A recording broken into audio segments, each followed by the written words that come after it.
Thank you. All right, folks, we're going to open up questions for Coach Day, front row, Tim May, Letterman row. Ryan, watching that first half, whatever kind of stuff looked like y'all were looking for something, those wide plays weren't working, et cetera. Can you just put this game in a nutshell? I'm trying to ask you 18 questions. I know, yeah. The fourth quarter was nuts, right? I mean, Yeah. put it in a nutshell. Well, I'd say it was crazy, but we expect when we play this game here to be that way. You think about our game in 18 here, the game we played in 17 back at our place. It comes down to the fourth quarter. We knew that was going to be the case. Yeah, a lot of things in the first half we wish that we had done better. There's no question. But that's playing football, and that's competing. And Penn State's got one heck of a team, played really hard. And, it doesn't come easy. But that being said, very proud of the way the team played, and especially in the fourth quarter. I thought C.J. Stroud was unbelievable in the fourth quarter, the way he played. JTT was off the charts, and Marvin Harrison. But it was everybody. Cade Stover, what can you say about that run he had? Clutch. And just the way that we played in that fourth quarter was tremendous. I'm proud of our guys. Right behind him, Nathan Barrett, Cleveland.com. Can you diagnose the second week in a row where the run game didn't go in that first half? Any common dynamics you were seeing there, and then how did that affect how you were calling the rest of it? Yeah, I'll wait till tomorrow to figure out that stuff. We're going to celebrate on this ride home and have some laughs together on the plane and enjoy it. And then we'll come back in tomorrow and figure out what we can do better. But I just, the way that we hit that long run there with Trey in the fourth quarter, wore him down, was tremendous. And to go up the way we did, you could just feel the energy on the sideline. And, some things certainly we want better, but at the end of the day, great to get a win. And at the end of the day, when we go into these games, the expectation is to win. I know that's not everybody's expectation, but that's our expectation. Do we want to play perfect? Yeah. Do we want to win by 4 touchdowns? Yeah. But the expectation coming in here has to be to win. And that's what we did. And when you look at the scoreboard at the end, it says 44-31. But what was the story? And this story has its own unique tale. And we always come out and want to do things better. But to play the way we did in the fourth quarter was tremendous. Over your left shoulder, Coach Adam Rittenberg, ESPN. Yep. Ryan, you've seen a lot of football. Where does that defensive performance by JTT rank just singularly? It's all kind of a blur the way it happened, but to intercept balls like that as a defensive end and get a defensive score, I don't know if I've ever seen that before. That's big time. And JTT has put so much hard work into this. He's an unbelievable player, but he's a better person, and you can see his talent. This is kind of his coming out party today, and he's been working at it. He's been nobody wants it more than he does. So in this stage, for him to play the way he did means a lot to him, and I think his teammates are very proud of him. Right next door, Doug Maurice, Cleveland.com. Ryan, this is very specific, but on Trey's touchdown run, looked like Cade got the edge guy and then went to the second level and got the linebacker, and Dewan came across and got the other linebacker. There's the lane for Trey. Just like when you guys block it up the right way at that point in the game, how big is that? And those two guys making those blocks. That's huge, yeah, like you said. And we'll have to figure out what's going on with a couple things, but in that moment right there, we started to kind of wear him down, I think, a little bit up front, and it started to move the pile a little bit. And again, I didn't see it from that angle. I saw the thing squirt out from my angle, and then Trey got on the safety and was out. But yeah, those guys were gritty and did a good job in protection. Penn State was bringing a lot of different things, and especially on third down there, it took us a while to sort that out. Not very pleased with the third down, but yeah, that was a huge play, that inside zone play that hit. Right next door, Bill Rabinowitz, Columbus Dispatch. Brian, you had not been really tested since the Notre Dame game. How important is it to have a test like this? Part of the last hostile crowd you're going to have all year, to kind of face that and get through it. It's huge. It's huge because nothing comes easy in this environment against Penn State, who does a tremendous job. And there are times where things may become a little bit easy for us, and that's a different experience than this right here. This is totally different, and to respond the way we did and figure out what was going on in that is great, because really the last time that kind of happened was a little bit in the Notre Dame game. I think it was the same score at halftime, maybe, right? Was it 14-13 at halftime? Or was that what it was, 10-7? It was a close game at halftime. and then came out and played well in the fourth quarter. So that's the recipe when you're playing matchup games. Any sense of mind, Williams? I don't know. I honestly don't know. Yeah, I'll try to find out. Clay Hall, WSYX. You've won a lot of games. You're 42. Is this as satisfying a win as you've had?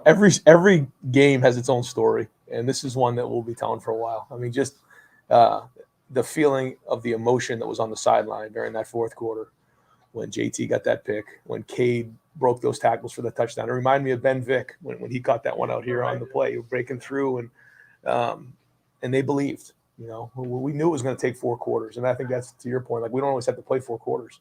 We knew we were going to have to play 4 quarters today. And you know, just looking at the numbers, I thought it would be 70 and 70. It was 60 plays on offense and 80 plays on defense. So, but that's something that I think we can really learn from moving forward and grow on. Do you have any update on JSN? Is he out indefinitely? No, I don't have an update right now. Yeah. Over here to the right, Austin Ward, Rivals. Can you take us through, as you said, 2-3 quarters where you're trying to find some footing maybe on offense? I mean, as a play caller, what was Penn State doing that was maybe frustrating you or you were searching for? And then what finally clicked? Just the way the afternoon played out, what were you looking for? What did you eventually find? Yeah. Well, I thought we finally, got into a rhythm finding those seam routes in there. We hit a couple of shots on the outside. I thought the protection really was clean. I felt like we would have done a better job with the perimeter run game with the bubble throws. We got blown up on those a few times, and that really hurts. We struggled on third down early on. We got that solved, which was huge because it kept the drives going. And I felt like we could have done a better job on first down, staying on schedule. They do a good job of taking away a lot of the easy stuff. So it just, again, couldn't quite get her going in there. But we did have that one good drive, and I just, at the end of the day, when you're playing these type of games, I think you have to look at the body of work through 4 quarters. And I think we're all used to saying, all right, what do we do in the first half? And it's like, okay, but it's 4 quarters. And so when we're playing a matchup game like this, it's the whole story, and it finally clicked there and at the end of the game. That sequence right before halftime, did you think you had a timeout? The scoreboard said one thing, Fox podcast had another. What was going through that decision-making process right there? Yeah, we had 6 seconds left. I thought that we could take a shot in the end zone. We knew they were in zero coverage, and I was going to take the delay game and then just kick the field goal. But then felt like maybe CJ would know to throw the fade up and see if we could get it for zero coverage. We were not on the same page, he and I, but I'll take all the blame for that. It's totally not his fault. Shouldn't have been in that situation. 6 seconds left. Just kick the field goal, get some momentum into halftime. So I'll take all the blame for that one. You weren't trying to call a timeout there. I mean, you weren't running. You didn't, because you kind of ran. So I ran down, and as I was running down, I realized I didn't have timeout. Over to the right here, Dylan Davis, Delaware Which Gazette. is not a good feeling. I believe it was 2019 against Penn State. There was a timeout on the field. Everything was going wrong, and you told your team that at some point you have to be willing to take punches and respond. For somebody who's talked about toughness so much and how big toughness is for this team this year, what does this win say about that? Thanks for asking that question. That's what means everything to us right there, what you just said, because there's a lot of things that come into play here. Talking about the best quarterback in the country and CJ Stroud, and JT's coming out partying, Marvin, and the score and what we did in the first half. But what you just said is everything. That's, to me, the difference between winning a championship, reaching our goals, or not. What you just said, and we responded today. And I think that's why it's so satisfying, is that we did that today. Can we clean things up? Yeah, but that's football, and you see it every single week. You see games go back and forth, and again, a lot of respect for Penn State, for James Franklin, for his staff in this environment. This is a hard place to play, and it always is. So for us to do that was, that locker room was on fire afterwards, and they deserve it. Third row right, Cameron Teague Robinson, The Athletic. Brian, this defensive line talked a lot about not hearing him get a sack. Yeah. JT this year has been so close to the sack, but it's in a hole. Yeah. It's just that too slipped up spot games off. What's it been like to see his growth this year as he's kind of forgotten, not really cared about not putting up production yet? Like you said, he's been right there, kind of been almost like the unsung hero a little bit this year, close to it, get the guy off the spot. Maybe there's an interception. I think he had the one last week that they got the quarterback from Iowa off the spot, and then Tommy gets the interception. So like you said, he's been right there. He's been getting better every week. He's wanted it. He'll probably tell you he pressed a little bit at times. Like he's wanted to get there, and he's believed in Coach Johnson. He's believed in the scheme, and believes in his teammates. And like you said, those guys support him. And I think there's a really good group in the defensive line room. We'll go a few more guys. Pat Murphy, 24/7 Sports. Ryan, last week you talked to us about Zach and how important it was to get him at that point in time. You guys extended it quite a while for JT. Seeing him come full circle now and make plays like he did when he was coming out party, as you mentioned it, does that make that weight that much more justifiable? As weird as that was. Yeah, no, I think they all pull for each other, and yeah, I hear what you're saying, but I just think that they. I think one good thing is we have so much depth there that they can play fresh, and Coach Jay rolls them in and out. And they feed off of each other and they pull for each other. So yeah. Deep center field, Tony Girdman, Buckeye Huddle. Ryan, you guys are down late, and you scored 2 touchdowns in about 4 plays. What did you see from the sideline before those plays? What did you see from your team? We had leadership. And Cade was there, but CJ led it. I don't know what CJ's numbers were in the fourth quarter. But, he was tremendous to come in and play like that in this environment and go put the offense on his shoulders like that. And listen, it's everybody on offense, but boy, he was gutsy in this game. I'm proud of him. Over to the left, Dan Hope, 11 Warriors. Ryan, just overall defensive performance, obviously the most points you guys have allowed this year. Just what are your kind of overall takeaways on how the defense played? I thought they competed. When you're playing in a game like this, which I don't know if we mentioned it leading up to it, but I know we talked about it a lot. I don't know if we talked about it in the media, was that they're no huddle and we're no huddle. So the plays were going to be more, and it was going to be a 4-quarter game. So with that, this is what you're typically going to get. And they had their big plays, but they also had their turnovers too. And when we could feed off each other like we did, that's when we can flip the scoreboard. And would we have liked to have done it more? Sure. But that's a great challenge today that we responded to. Bill Landis, Athletic. Right. When you're throwing those bubbles, maybe this is wrong characterization, but they feel conservative for an offense that touts aggressiveness as much as you guys do. But I'm wondering, do they serve a purpose even if they're not efficient? Are you trying to soften them up with those plays, even if they're not blocked well? Because in the fourth quarter you're going to hit them down the team as much as you guys do. Yeah, it's part of the run game, and what it does is it forces everyone to run to the side of the field if you complete it.